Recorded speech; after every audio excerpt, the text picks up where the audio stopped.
que Marlène m'a quittée et que tous les soirs, en larmes, je me rappelle ses baisers. Je comprends ma mère qui me tapait sur les mains lorsque je ne lavais pas correctement les couverts après le déjeuner et le dîner. Guarda ciò che fai, sprechi troppa acqua, perdi troppo Regarde ce que tu fais, tu gaspilles l'eau, tu es trop lente. Elle avait un don que je n'ai pas su acquérir.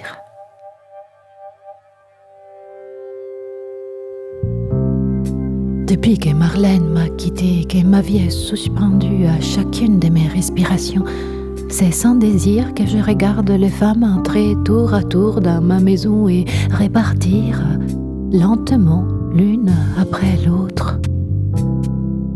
Durant le laps de temps qu'elles passent chez moi, j'attends que, rassasiée après le repas que je leur ai cuisiné, elles tentent de se racheter et de m'offrir une récompense ou n'importe quoi. Elles s'élèvent alors de leur chaise, s'agitent et se déhanchent avec désinvolture devant la bassine d'eau et de savon.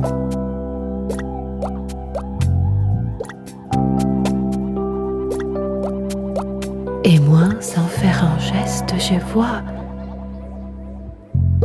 en chacune d'elles une intruse, une étrangère qui suscite ma curiosité, mais pas mon désir.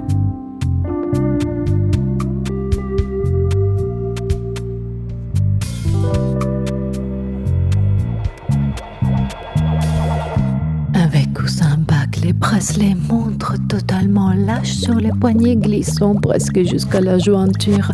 Chaussées de gants troués, trop étroits, trop larges, aux couleurs vives ou noires, résistants, avec une prise à main ferme ou distraite.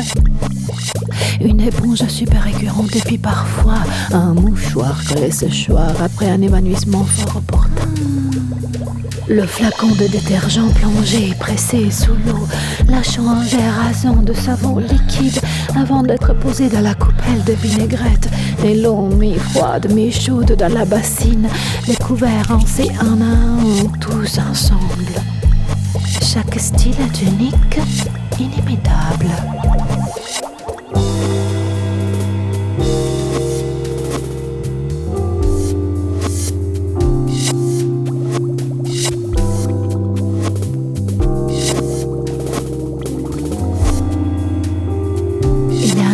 Pour chaque couvert, d'abord l'un, ensuite l'autre, une seule place et uniquement celle-là, un seul dessin géométrique dont il fait partie intégrante, une logique restreinte qui ne tolère aucune contestation.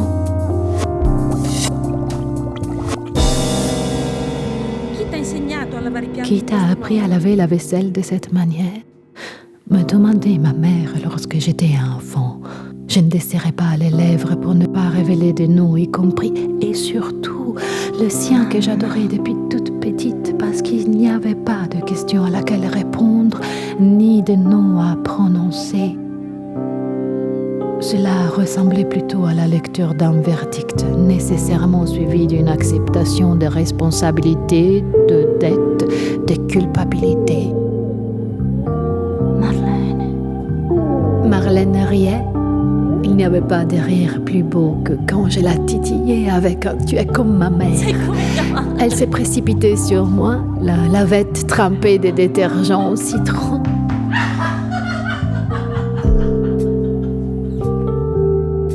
Qui t'a appris à faire la vaisselle de cette façon? Telle est la question que je pose à chacune de ces femmes à travers mes gestes, mon regard, ma seule présence afin d'appréhender la totalité du mystère de cet art jamais appris mais connu de toutes.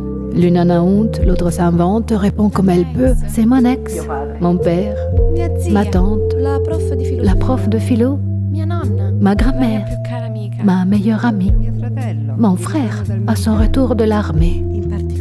Cet après-midi-là en particulier, lorsqu'elle m'a effleuré, bien que je lui dise non, pas maintenant, et qu'elle m'a brûlé la paume de la main, j'emporte encore la trace. Cette fois-là en particulier, où j'ai voulu laver les couteaux toute seule et me suis répandue en un lac de sang, et que la sœur a définitivement refusé de me laisser faire. Cette fois-là en particulier, lorsqu'à la mort de ma mère, mon père m'a dit « C'est à ton tour maintenant ».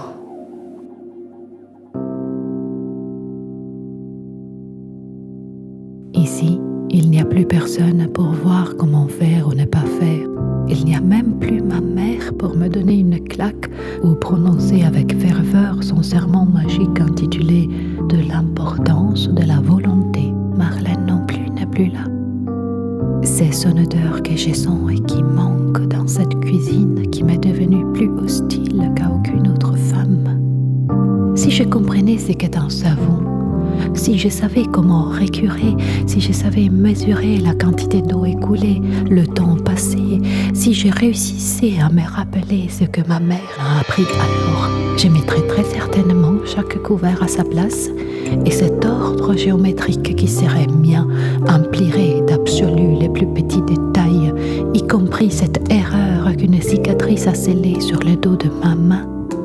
Si je réussissais à la retrouver dans mes gestes, dans l'intervalle des soupirs, si je savais retrouver l'élégance de ses élans, si je découvrais le secret de ses mille embarras, elle ne serait plus aussi présente au point de me retirer toute force dans les mains et les jambes. Elle ne serait plus aussi terrifiante au point de me priver de toute colère, mon unique protection contre son absence et mon attente. Je prononcerais ma propre absolution si seulement je ressentais ne serait-ce qu'une légère déception.